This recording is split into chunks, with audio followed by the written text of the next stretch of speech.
Kalau kita ngomongin kisah tiga negara, nama Liu Bei pasti langsung muncul di kepala kan? Sosok yang identik banget sama kebajikan, keadilan, pokoknya pahlawan sejati deh. Tapi, apa benar citra pahlawan berbudi luhur ini adalah keseluruhan ceritanya? Atau jangan-jangan di balik topeng pahlawan ada seorang ahli strategi yang pragmatis dan bahkan licik? Oke, mari kita bedah bareng-bareng dua wajah Liu Bei ini. Dengerin deh kata-kata ini, seolah-olah ini adalah rangkuman dari semua yang kita tahu tentang Liu Bei. Kutipan ini benar-benar mengukuhkan citranya sebagai pemimpin yang memegang moralitas di atas segalanya. Kata-kata inilah yang jadi fondasi legendanya, sebuah wasiat yang gak cuma buat putranya tapi juga buat sejarah. Yap, dalam novel epik Samkok atau Kisah Tiga Negara, Liu Bei itu bintang utamanya. Dia bukan cuma karakter biasa, tapi dia itu perwujudan dari konsep Konfusianisme Renyi, sebuah ide tentang kebajikan dan kebenaran yang paling ideal.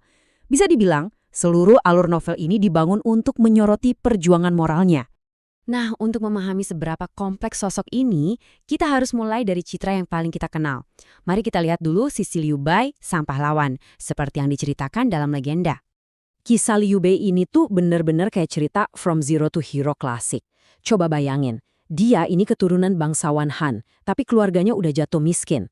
Sampai-sampai dia harus jualan sendal anyaman buat bantu ibunya bertahan hidup. Nah, justru karena pengalaman pahit inilah, dia jadi ngerti banget penderitaan rakyat kecil. Ambisinya pun bukan buat kaya atau berkuasa semata, tapi sebuah misi suci, memulihkan kembali kejayaan dinasti Han. Oke, ini yang luar biasa dari Liu Bei. Walaupun dia nggak punya tanah, nggak punya harta, dia itu punya kemampuan dahsyat buat menarik orang-orang paling berbakat di zamannya. Modalnya, cuma karakter dan visinya. Dan inilah momen paling ikoniknya, Sumpah Setia di Taman Persik. Di sini, Liu Bei, Guan Yu, dan Zhang Fei bersumpah bukan sebagai atasan dan bawahan, tapi sebagai saudara. Ikatan inilah yang jadi inti kekuatannya dan jadi simbol persaudaraan sejati yang legendaris sampai hari ini. Terus, tentu aja ada kisah gimana dia merekrut si jenius Zhuge Liang. Bayangin, seorang calon pemimpin besar rela bolak-balik ngunjungin pondok sederhana sampai 3 kali, di tengah cuaca yang gak menentu, cuma buat meyakinkan seorang pertapa buat gabung sama dia. Kisah ini nunjukin banget kerendahan hatinya dan kemampuannya menghargai bakat, sebuah kualitas yang bikin orang-orang terbaik rela mati-matian ngikutin dia.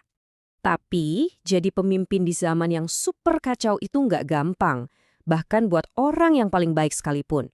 Dan disinilah citra sang pahlawan mulai diuji sama realitas kekuasaan yang kejam.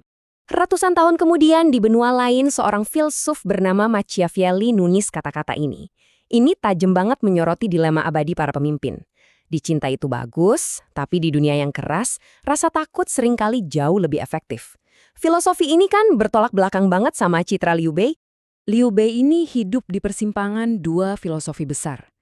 Di satu sisi ada Konfusianisme yang dia pegang teguh, yang mengutamakan moralitas. Di sisi lain ada legalisme, pendekatan pragmatis yang dipakai banyak pesaingnya, di mana hasil akhir mengalahkan segala cara.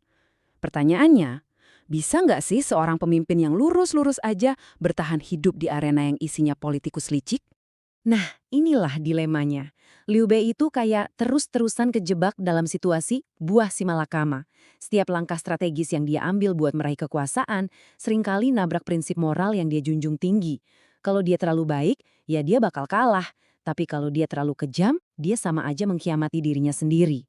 Sekarang, ayo kita geser lensa kita. Kita tinggalin dulu novelnya, dan kita intip catatan sejarah. Di sini, kita bakal nemuin potret Liu Bei yang jauh lebih kompleks dan, bisa dibilang, jauh lebih lihai. Para sejarawan sering ngegambarin Liu Bei pakai konsep ini. Jadi, di permukaan, dia nampilin citra pemimpin Konfusianis yang sempurna. Tapi, kalau kita lihat tindakannya, wah, itu sangat legalis, pragmatis, efektif, dan fokusnya cuma kekuasaan. Mungkinkah citra kebajikannya itu justru strategi politiknya yang paling hebat? Coba kita lihat rekam jejaknya.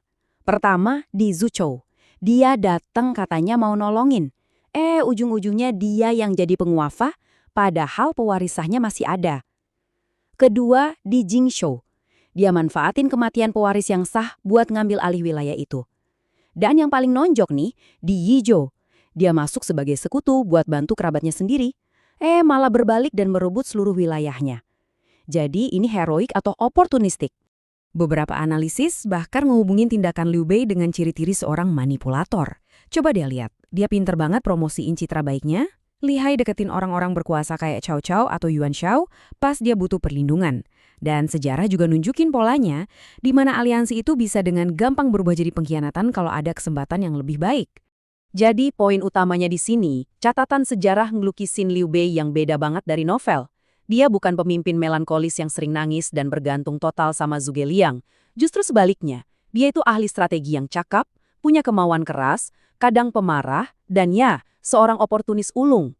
Pertanyaannya sekarang, kalau catatan sejarah ngomong gitu, kok bisa citra pahlawan berbudi luhur ini yang justru bertahan selama ratusan tahun? Ternyata ada beberapa alasan kuat. Pertama, ceritanya itu inspiratif banget. Siapa sih yang nggak suka kisah si penjual sandal yang jadi kaisar?